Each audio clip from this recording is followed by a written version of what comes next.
Halo teman-teman, semuanya kenalin nama aku Bagas. Di sini aku punya usaha sendiri, tapi di bidang jasa yang namanya itu Senior Regrets, kurang lebih seperti itu.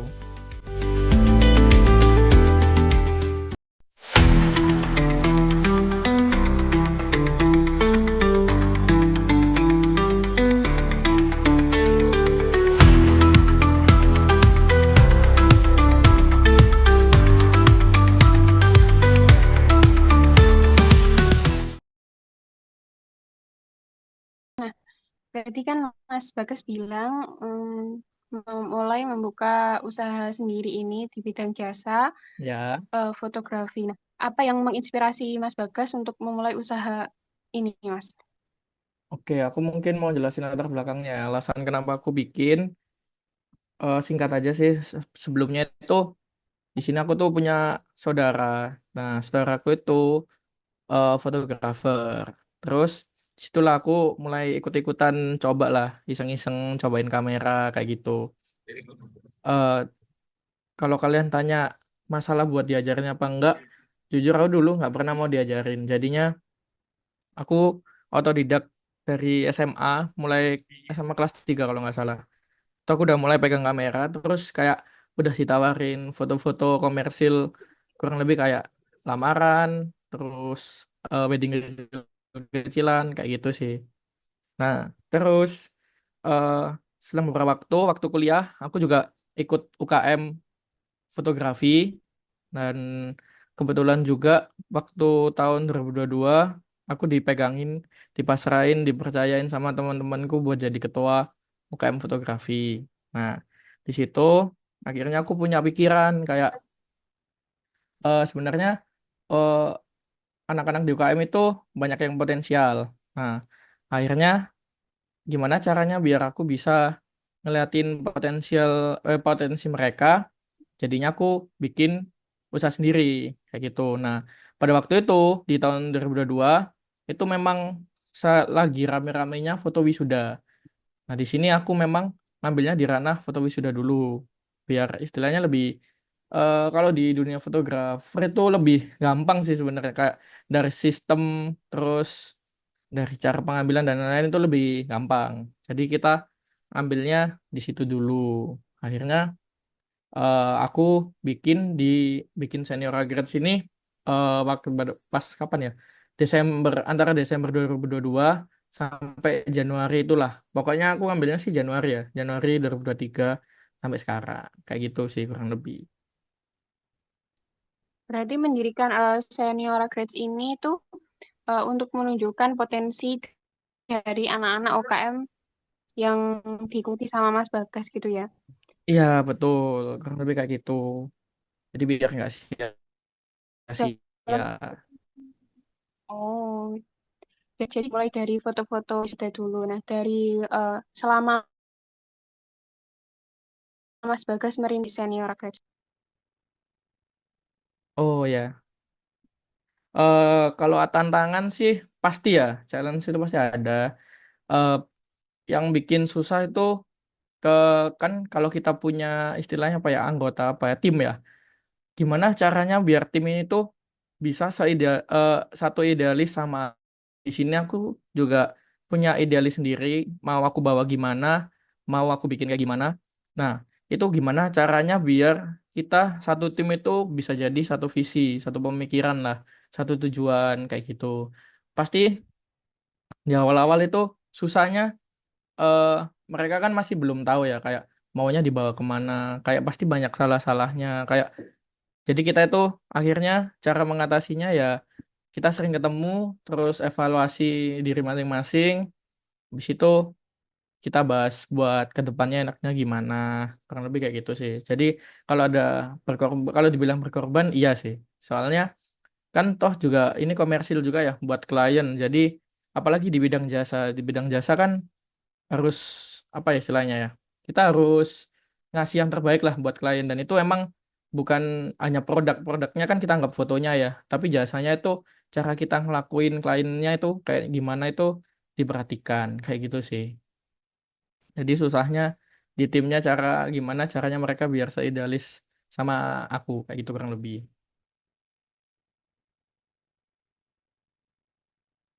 Oke, berarti tantangannya ya itu ya Mas. Jadi untuk satu visi, satu misinya itu perlu Mm-mm. effort gitu ya untuk menyatukan dari timnya. Nah, Iya tadi Mas betul. Bagas bicara tentang visi sama misi. Visi sama misi dari usaha Mas Bagas sendiri, kalau boleh tahu apa yang Kalau visinya sih sebenarnya simpel ya, cuman eh pengen jadi yang terbaik aja sih, kayak gimana kita punya pembeda dari vendor-vendor ya, kita manggilnya vendor ya. Eh Punya apa ya istilahnya ya, karakter vendor masing-masing kayak gitu sih. Jadi kita punya apa ya namanya ya, ya karakter sih, punya karakter yang emang di vendor lain itu nggak ada di kita kayak gitu. Mungkin buat misinya apa ya, biar bisa sampai keluar negeri kayak gitu gitulah, kayak kita bisa keluar kota, bisa melebarkan sayap kemana-mana kayak gitu. Kan tadi katanya kalau senior grad kan awalnya itu dari apa fotonya itu waktu wisuda aja. Apa ada lain selain buat wisuda itu Mas? Nah, kebetulan kayaknya aku mulai nambah bidang lain ya anggapannya tuh ya. Di bidang lain itu di tahun ini sih. Jadi kayak antara lain itu kayak dokumentasi event, company profile, terus engagement, sama wedding kayak gitu. Ini baru di tahun ini. Jadi emang aku punya niat buat bidang lainnya di tahun ini. Kurang lebih kayak gitu. Untuk strategi pemasarannya supaya menjangkau target itu bagaimana? Oke, strategi pemasaran ya. Kalau dari aku sendiri sih ada beberapa strategi ya. Yang paling penting kalau di dunia sosial media, khususnya di Instagram, aku kan pakai eh, platform utama sosmednya di Instagram. Nah itu yang paling penting itu di ads, pakai ads-nya Instagram atau Instagram Ads. Di situ aku punya apa ya istilah, punya target sebulan itu 2 kali ads. 2 kali ads itu, 1 kali ads itu sekitar seminggu lah. Jadi anggapannya 2 minggu dalam sebulan. Kurang lebih kayak gitu buat ads-nya ya. Terus yang lainnya mungkin buat sistem upload. Jadi kita itu memang memanfaatkan algoritma Instagram lah. Gimana caranya biar Instagram itu bikin postingan kita jadi masuk ke explore, biar bisa dilihat orang banyak kayak gitu kan. Jadi kalau semisal kita pakai cara uploadnya setiap hari atau jangkauannya cuma 2 hari, algoritmanya tuh jelek kalau buat Instagram. Jadi Instagram nanti ngenilainya itu, oh ini akunnya itu spam jatuhnya. Jadi kita nggak direkomendasiin ke apa namanya, ke explore. Jadi kita nggak, hasil uploadannya itu nggak sampai ke sana. Nah kurang lebih kayak gitu. Terus buat sistem upload juga kita juga memikirkan gimana caranya waktu upload itu orang itu kayak tertarik lihat fotonya juga. Jadi kayak kita, makanya tadi aku udah bilang di awal kita punya pembeda. Nah, itu yang bikin eh punya aku sama kompetitor itu ada perbedaan. Jadi biar klien itu bisa milih kayak, wah aku mau yang kayak gini, aku mau yang kayak gini. Jadi biar ada pilihan. Kenapa alasan orang memilih vendorku kayak gitu. Aku selalu nanyain juga ke klien kan kayak, eh Mas gimana? Apa gini? Aku tanya Mbak, eh kenapa kok pilih vendor kita ya? Itu misalnya. Oh karena gini Mas, karena gini. Nah itu ada suatu unik lah ya, suatu keunikan di postinganku kayak gitu-gitu di vendorku sendiri. Nah terus yang ketiga itu yang mungkin paling terakhir, aku pakai sistem endorse. Jadi kayak kan targetku juga anak-anak mahasiswa ya, dan kalau dilihat di sosmed anak-anak influencer atau KOL itu masih mahasiswa. Jadi waktu kita udah tahu kayak, oh ini anak ini mau KOL ini atau influencer ini mau wisuda, ya udah kita tawarin, kita endorse. Jadi nanti kita adanya kerjasama di situ. Nah di situ kita nanti bikin collaboration post. Jadi kayak itu bikin insight akun Instagramku atau vendorku itu jadi naik kayak gitu jadinya. Kalau di sosmed kurang lebih kayak gitu. Terus itu di Instagram. Mungkin buat tambahan yang lainnya, aku di TikTok sih. Jadi di TikTok itu ya sistem mirroring juga dari Instagram. Jadi postingan di Instagram kadang-kadang aku post di TikTok juga. Kayak gitu. Kurang lebih. Di Mas Bagas kalau nggak salah dengar selalu menyebutkan ini ya, apa keunikan dari vendornya Mas Bagas supaya orang-orang atau klien itu memilih untuk vendor ini gitu. Kenapa Ya, eh, kenapa Mas? Keunikannya itu apa Mas? keunikannya ya. Jadi di beberapa vendor yang lain, sorry, di beberapa vendor yang lain itu memang ada yang kalau kalian tahu istilahnya di fotografer itu beauty shoot. Apa ya beauty shoot itu kayak yang foto cantik lah, kayak ya orangnya berdiri terus di foto di angle atau fotonya lurus, backgroundnya bagus, fotonya bokeh kayak gitu kan. Nah di situ akhirnya aku pengen mengubah idealisku dari situ ke foto yang unik. Foto yang unik itu kayak aku ngelihat tempat kayak arsitekturnya kayak gimana selain di orangnya ya. Jadi aku jarang pakai pose-pose cantik yang kayak gimana jelasnya? Ya pose cantik lah ya. Jadi terus siap bentar bentar. Kok ngeblur ya? Nah, terus di sini aku itu pakai sistem kayak yang gimana caranya foto ini biar kelihatan bercerita. Jadi aku selalu mengambil foto momen. Jadi jarang aku kayak ngedirect yang Mbak nanti kayak gini ya, kayak gini ya. Jadi aku sekali ngomong, Mbak nanti coba ngobrol sama keluarga aja sambil jalan atau kayak gimana. Nah, kayak gitu. Terus nanti aku tinggal ngambil di komposisinya. Mungkin nanti pembedanya juga di komposisi fotonya juga sih. Jadi kayak mungkin aku biasanya kasih foto yang miring atau enggak yang foto jauh dan lain-lain. Nah, kurang lebih kayak gitu sih. Itu yang bikin jadi pembeda juga dan di sini di apa ya namanya di fotografer itu ya di dunia fotografi yang paling penting itu juga di color tone-nya juga di presetnya ya kan jadi kayak percuma fotonya kayak gitu tapi kalau tone-nya nggak sesuai itu pasti jelek hasilnya jadi nanti jadi di situ aku turning point-nya akhirnya aku pakai tone yang gimana caranya aku shoot kayak gini tuh cocok sama tone yang aku pakai kayak gitu sih jadinya ya alhamdulillah akhirnya apa ya udah coba beberapa kali gagal terus sampai sekarang akhirnya udah dapet yang cocok karena lebih kayak gitu sih. Ini Mas Bagas saya jalanin vendornya, vendor fotografinya ini selain tadi kan ada endorse sama influencer influencer yang masih mahasiswa terus wisuda. Nah, apa ada kerjasama juga Mas sama kayak mungkin WO atau MUA gitu? Iya sih pasti jadi kayak aku ya juga nawarin misal kalau WO kan nggak sampai ke WO ya jadi mungkin ke kebaya jadi kalau wisuda itu kebaya MUA terus hairstylist hijabdu sama fotografer kurang lebih kayak gitu kan sama studio jadi aku selalu nawarin beberapa aspek ini ke klien jadi kayak buat kerjasamanya nanti aku kasih ini aku tawarin ini jadi aku bakalan yang nge-reach dari yang bidang-bidang yang lainnya jadi kayak MUA jadi misal aku nawarin ke kliennya ke influencernya kak ini aku ada MUA ini mau nggak nanti di collab juga sama kakak kayak gitu. Jadi kalau misalnya dia mau kita deal, ya kita langsung lanjut, langsung proses gitu. Itu sih.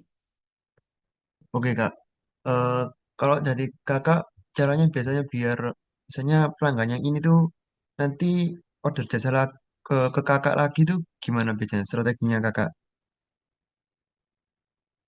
Oke, itu good question juga sih. Aku suka pertanyaan itu karena eh, kan kembali lagi ya, di aku kan juga apa ya pengusaha usaha jasa ya.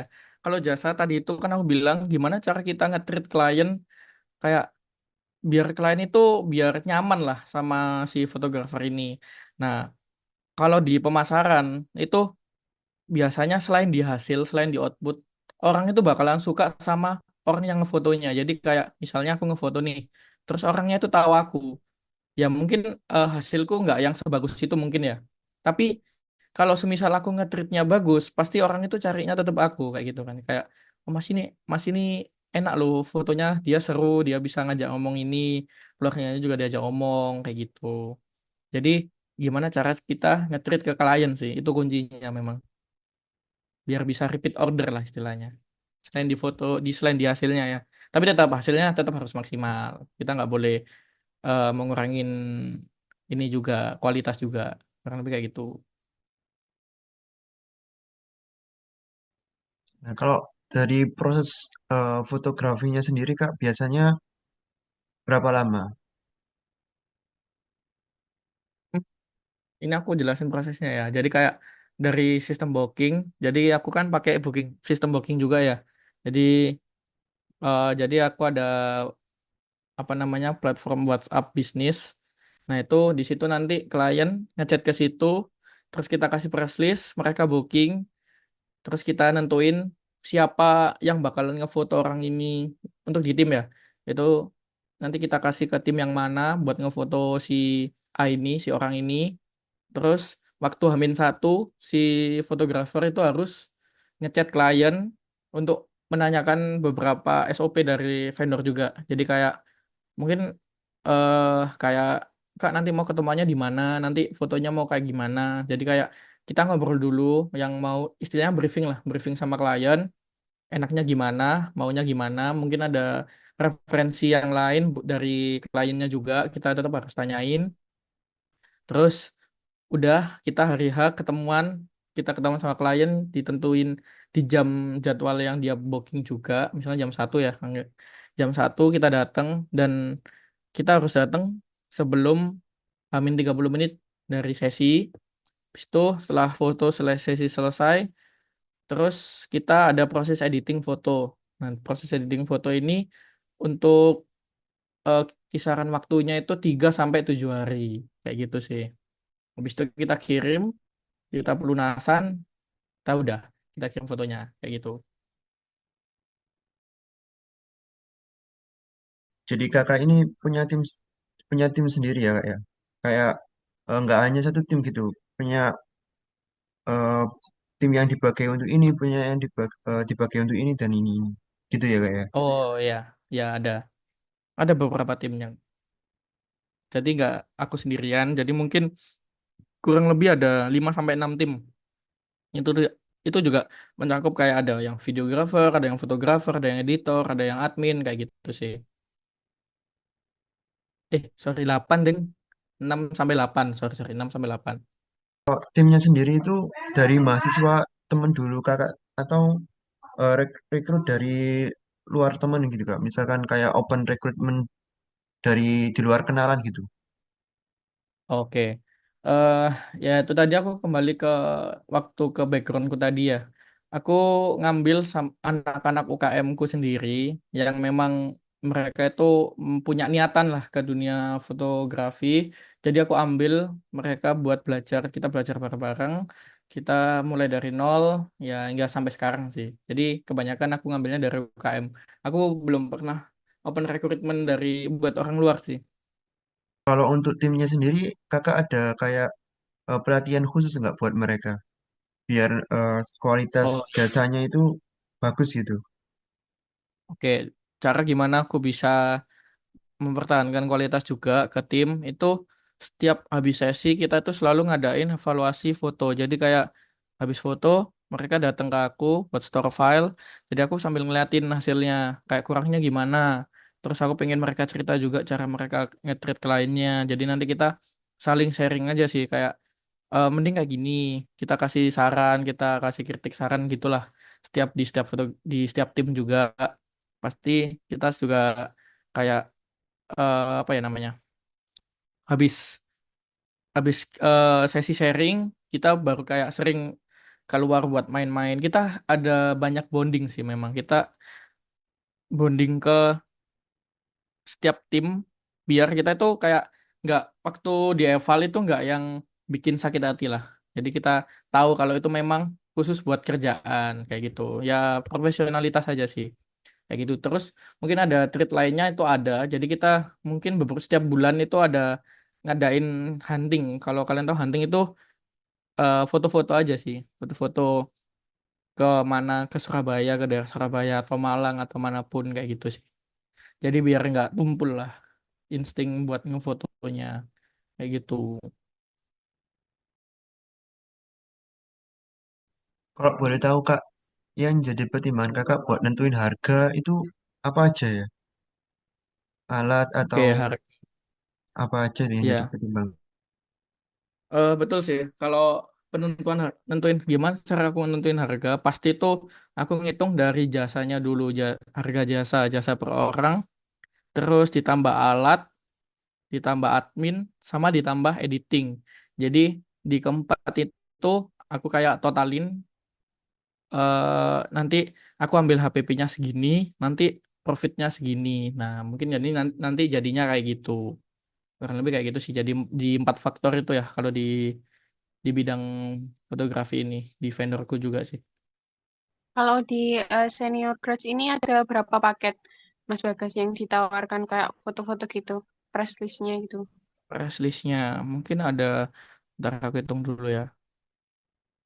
Ada 9 paket di sini. Jadi kayak yang pertama, ini disebutin paketnya. Iya, boleh Mas. Boleh. Oke, paket yang pertama itu personal package. Jadi itu di situ ada dua paket di personal. Itu ada sejam sama 2 jam durasinya, dan itu ada sesi foto keluarga, ada sesi foto sama keluarga juga, sama teman-teman juga yang non wisudawan. Itu dua paket udah masuk. Terus paket yang ketiga sama empat ini tuh dua atau couple. Jadi pasangan atau teman sebaya atau teman bestie lah. Itu sejam juga, sejam 2 jam, ada dua paket. Tapi exclude keluarga, jadi nggak ada foto keluarganya. Terus paket yang ke 5 sama 6 itu paket grup. Di sini paket grup itu eh, ada yang pertama, yang paket kelima itu grupnya maksimal 5, itu dengan durasi 1,5 jam. Terus paket yang keenam itu maksimal 10 orang, 10 orang dengan durasi 2,5 jam kayak gitu. Terus yang paket 7 itu ada aku di sini bikin paket baru, mungkin di beberapa vendor itu masih belum ada, yaitu Candid Session. Candid itu kayak fotografer second shooter lah ya, second shooter yang klien ini harus punya first shooternya sendiri. Jadi baru bisa booking paket yang ini tadi, yang Candid Session. Terus yang ke-8 itu aku ada paket baru juga, mungkin masih belum banyak di Surabaya, itu di Gcam Session. Jadi di sini aku juga ada second shooter juga itu, tapi khususnya pakai Digicam. Jadi misalnya yang satu itu kamera profesional, yang satunya pakai Digicam. Ya buat lucu-lucuan lah kayak gitu. Terus yang paket ke-9 itu paket studio buat waktu sejam, sejam atau 2 jam kayak gitu. 9 paket. 10 sih sebenarnya, sama eh aku juga nyediain jasa cetak album itu 10 jadi kalau gitu. Kalau dari paket-paketnya sendiri sering ada promo nggak Kak? Dari jasa misalnya ya sering kasih promo nggak kakaknya ke klien-klien gitu? Oh ya ya, cukup sering sih. Jadi kayak mungkin setiap 500 followers, kalau nggak salah 500 atau 1.000 followers itu aku selalu bikin promo juga. Misalnya di followers 1.000 aku juga bikin promo, followers 2.000 aku bikin promo. Terus kalau kalau semisal aku juga sering ini sih, nge-story reaction. Jadi kayak ada misalnya di bulan-bulan tertentu ya, kayak hari raya kemarin ini aku juga adain promo juga. Terus waktu tahun baru atau di waktu Natalan dan lain-lain itu aku sering bikin promo di waktu hari-hari besar kayak gitu sih. Ya Mas, karena kan kalau dilihat-lihat ini ya, apa package-nya juga banyak. Terus ini usahanya fotografi yang cukup menjanjikan ya Mas. Kira-kira kalau dari Mas Bagas sendiri nih, kalau mau bocorin estimasi pendapatan atau profitnya dari usaha Mas Bagas ini per bulan nih kira-kira berapa Mas? Per bulan ya. Profit kotor ya. Profit apa Ya, ini? profit ya Mas. Profit. Waduh, kalau profit agak susah sih ngitungnya sebenarnya. Ini aja ya. Apa Kotor aja namanya? Mas. Kotornya aja ya. Kalau kotor sih, Ya, ntar aku hitung ya. Ya, aku lupa soalnya. Kalau harus dihitung. Sebentar. Mungkin sekitar, aku ambil rata-rata aja ya. iya, Itu ya. 12 juta sebulan. Sampai 12 sampai 15. 12 sampai 15. Tergantung intensitasnya, intensitas bulannya. Kalau kayak puasaan kan pasti jarang ya, nggak ada wisuda, nggak ada wedding, nggak ada lamaran, ya kan. Jadi pastinya Ya. lebih seret di beberapa bulan. Kalau semisal lagi rame banget, itu bisa sampai 30 30 juta sebulan kayak gitu. Mendirikan usaha ini kan pasti butuh modal. Mas Bagas perlu berapa lama dulu kalau mau bisa balik modal gitu? Balik modal. Hmm, sebenarnya aku agak lupa-lupa ya. Mungkin kalau device misalnya ya, kalau aku anggap aja beli beli kamera ya. Beli kamera dulu ya. Kalau beli kamera sih bisa sampai 3 sampai 5 bulan itu udah balik modal. Kalau laptop atau HP kayak gitu-gitu mungkin sebulan 2 bulan udah balik modal sih.